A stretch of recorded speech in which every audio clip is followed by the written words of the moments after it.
मांस आहार करने वाले ये समझ नहीं पाते कि हम कितनी बड़ी गलती कर रहे हैं।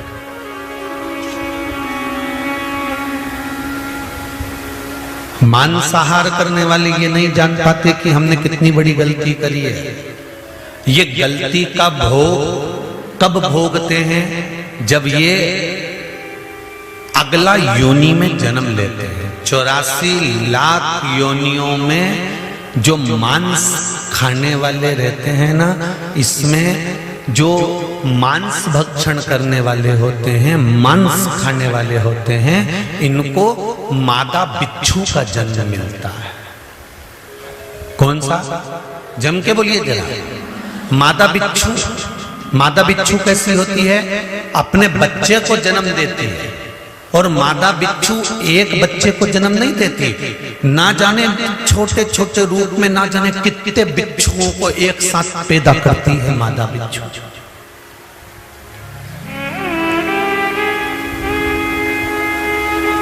और मादा बिच्छू सैकड़ों बच्चों को जन्म देती है।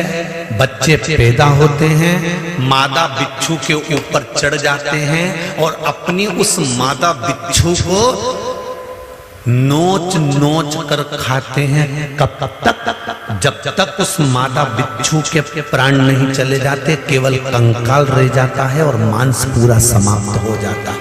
तब तक नोचते हैं वो। मादा बिच्छू तड़पती है, खूब चिल्लाती है, रोती है वो अपनी भाषा में, क्योंकि ये एक दिन का नहीं होता कि एक दिन तक बच्चे अपनी मां को खाते हैं।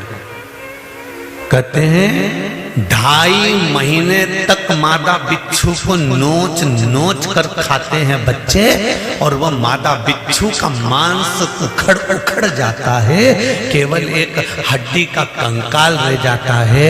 और जब प्राण छूटते हैं तो वो मादा बिच्छू भी भगवान शंकर से कहती है कि मुझे क्षमा कर दो, अब जिंदगी में कभी मांसाहार नहीं करूंगी। कभी अगला जन्म मिल गया मनुष्य का तो मैं मांस का आहार नहीं करूंगा। क्यों? क्योंकि ये जिनका मैंने मांस खाया है वो बिच्छू का जन्म लेकर मुझे नोच नोच कर खाता है, मुझे नोच।